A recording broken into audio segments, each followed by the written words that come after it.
Hello and welcome to Crack Academy. My name is Shashank Roy और शुरू करते हैं आज का टॉपिक। आज का टॉपिक हमने डाउन टू अर्थ मैगजीन से लिया है and that is EV battery recycling can give wings to India's decarbonisation but faces stiff challenges.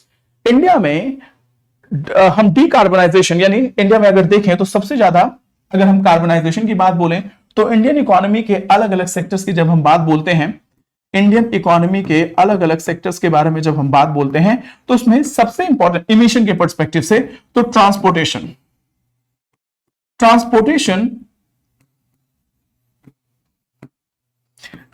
एक बहुत इंपॉर्टेंट सेक्टर है और इस ट्रांसपोर्टेशन सेक्टर में सबसे ज्यादा हाईएस्ट इमिशन है हमारे ट्रांसपोर्ट सेक्टर में। अब अगर हम ट्रांसपोर्ट सेक्टर के इमिशन को डिक्रीज कर दें तो ग्लोबल वार्मिंग का खतरा यानी हमारा जो भी कमिटमेंट है इंटरनेशनल लेवल पे, ठीक है, ग्लोबल वार्मिंग को रोकने का या फिर इमिशन कट करने का, वो बहुत हद तक मीट हो जाएगा अगर हम ट्रांसपोर्ट सेक्टर को डीकार्बोनाइज कर दें। तो चलो, अगर हम ट्रांसपोर्ट सेक्टर को डीकार्बोनाइज कर दें तो बहुत बड़े लेवल पे हम इमिशन को कट कर देंगे। अब ट्रांसपोर्ट सेक्टर को डीकार्बोनाइज करने के लिए अगर हम बात करें कि गवर्नमेंट ऑफ इंडिया ने क्या क्या कदम उठाए हैं ट्रांसपोर्ट सेक्टर को डीकार्बोनाइज करने के लिए, तो एक बार जरा गौर से देखिए। गवर्नमेंट ऑफ इंडिया ने बहुत ही अच्छे कदम उठाए हैं। फर्स्ट ऑफ ऑल हमारा electric vehicles mission, battery operated vehicles को हम बहुत बड़े लेवल पे प्रमोट कर रहे हैं। उसके अलावा clean hydrogen mission, green hydrogen mission को हमने लॉन्च किया है। हमने इंटरनेशनल सोलर अलायंस भी लॉन्च किया है। हम बायोफ्यूल अलायंस भी हमने ज्वाइन किया है और हम ये टारगेट रख रहे हैं कि हम 2025 तक जाते जाते 20% इथेनॉल ब्लेंडिंग का हम टारगेट लेके चलेंगे। इथेनॉल ब्लेंडिंग और क्या हमने लॉन्च किया है, हमने हाइड्रोजन पावर बसेस लॉन्च की हैं और बहुत सा इनिशिएटिव हमने लिया है इलेक्ट्रिक व्हीकल्स के फील्ड में। अब क्वेश्चन ये है कि जब हम बैटरी की बात करते हैं, इलेक्ट्रिक व्हीकल्स मिशन की बात बोलते हैं, तो एक सबसे बड़ा चैलेंज है इलेक्ट्रिक व्हीकल्स मिशन के बारे में। जब हम इंडिया की बात बोलेंगे तो इंडिया बहुत अच्छे लेवल पे ग्रो कर रहा है, इसमें कोई डाउट नहीं है। बट जो क्रिटिकल मिनरल्स हैं जैसे कोबाल्ट है, उसके अलावा आपका लिथियम है, ये सारे क्रिटिकल मिनरल्स हैं, rare earth mineral critical minerals हैं और India is deficient in these minerals. India इन मिनरल्स में डिफिशिएंट है। कोबाल्ट के लिए हमें साउथ अफ्रीकन नेशन, अभी यूपीएससी प्रीलिम्स में क्वेश्चन आया हुआ था 2023 में, यूपीएससी 2023 में क्वेश्चन आया हुआ था कोबाल्ट में which among the following country is the major source of cobalt, जिसमें आपका डेमोक्रेटिक रिपब्लिक ऑफ कॉन्गो का नाम सबसे ऊपर आता है। ठीक है, गैबोन का भी नाम, मतलब साउथ अफ्रीका के बहुत से नेशंस का नाम आता है। दूसरा है हमारा लिथियम का जो अबंडेंट सोर्स है वो वर्ल्ड में 3 कंट्रीज के पास है सबसे ज्यादा। उसमें आपका आता है that is Argentina, Bolivia and Chile. इनको कैब के नाम से याद रख सकते हैं। सो इंडिया के पास सबसे बड़ा प्रॉब्लम यह है कि कोबाल्ट और लिथियम का हमारे पास अबंडेंट सोर्स नहीं है। We are dependent on other nation for our requirements. अब इस बात को समझना यह है कि अगर इलेक्ट्रिक व्हीकल मिशन को हमें आगे लेके चलना है तो we have to find out some alternative में यह हो सकता है कि सबसे पहले हम बैटरी रिसाइकलिंग का इनकी जो बैटरीज हैं, बैटरीज रिसाइकलिंग का एक इंफ्रास्ट्रक्चर तैयार करें क्योंकि अगर हम बैटरीज को रिसाइकल नहीं करेंगे तो हमारे लिए एक मेजर प्रॉब्लम आने वाला है। और इंडिया में रिसाइकलिंग का इंफ्रास्ट्रक्चर और रिसाइकलिंग का जो मार्केट है that is not so establish. Battery का रिसाइकलिंग बहुत जरूरी है क्योंकि दो चीजें, बैटरी की रिसाइकलिंग जरूरी है और बैटरी की स्टोरेज कैपेसिटी को बढ़ाने की जरूरत है। इसलिए इंडिया में इलेक्ट्रिक व्हीकल्स का मार्केट तो एक्सपैंड कर रहा है बहुत तेजी से, बट बैटरी रिसाइकलिंग वाला मिशन जो है वो फेल होता नजर आ रहा है। And this article is precisely highlighting this particular vulnerability. EV battery recycling can give wings to India's decarbonisation dream but stiff challenges हैं। तो अब हम जाके चैलेंजेस के बारे में हम बात करेंगे क्योंकि बाकी चीजें मैंने आपको बता दिया है। इलेक्ट्रिक व्हीकल्स के फील्ड में हमारे पास चैलेंजेस क्या क्या हैं। चैलेंजेस हमारे पास हैं, आपके पास देखिए, सबसे बड़ा चैलेंज यही है कि हमारे पास हम बैटरीज को मैन्युफैक्चर भी कर रहे हैं, लेकिन बैटरीज का जो स्पेंट बैटरीज हैं उनकी डिसमेंटलिंग और उनकी रिसाइकलिंग के बारे में क्या किया जाए। ठीक है, ये पूरा आपका सर्कल है जहां पे एक बैटरी बनती है। पहले मटेरियल्स को हमने एक्सट्रैक्ट किया, उसके बाद से नॉन बैटरी सेक्टर्स को लेके गए, सेल के इंग्रेडिएंट्स हैं, फिर हमने सेल की मैन्युफैक्चरिंग करी, सेल की मैन्युफैक्चरिंग के बाद बैटरी की मैन्युफैक्चरिंग करी, बैटरी जो है उसको यूज किया, वो स्पेंट हो गया। अब क्वेश्चन ये है कि बैटरी की रिसाइकलिंग कैसे करेंगे, वो बहुत इंपॉर्टेंट है। नाउ अगर देखें primary reserves, around 45% of global copper, cobalt और लिथियम रिजर्व जो है वो 3 कंट्रीज में लोकेटेड है। कॉपर, कोबाल्ट और lithium, Chile, Russia, Peru, China, democratic republic of Congo, Australia, Cuba and Argentina.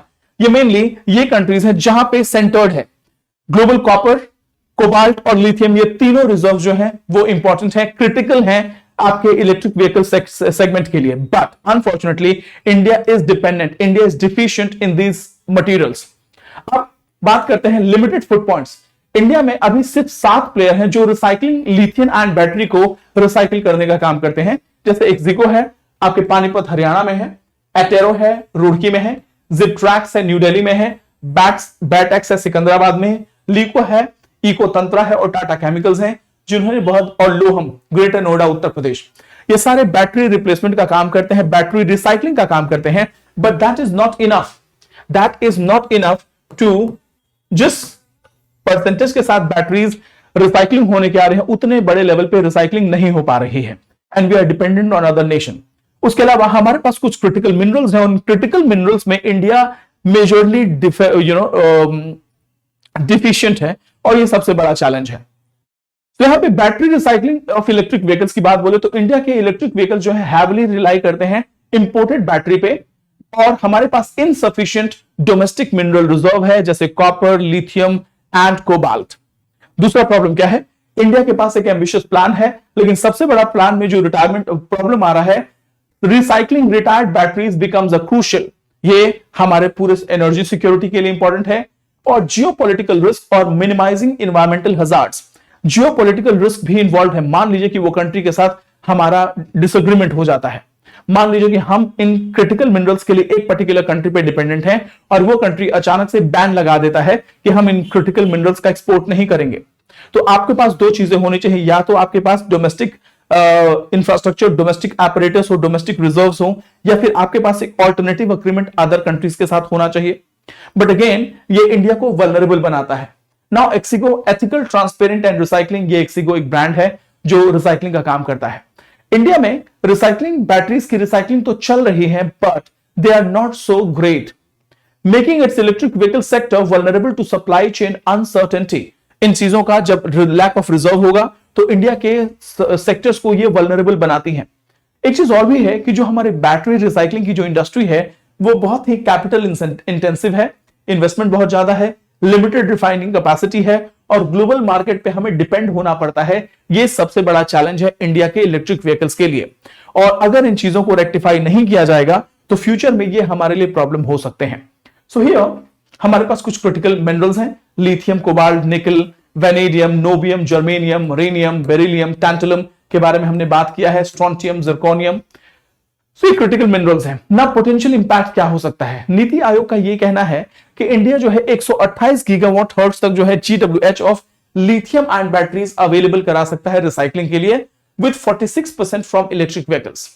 So electric vehicle से 46% लिथियम बैटरीज आएंगी recycling के लिए और बाकी अदर सेक्टर से। बट क्वेश्चन ये है कि क्या हमारे पास उतनी रिफाइनिंग कैपेसिटी है।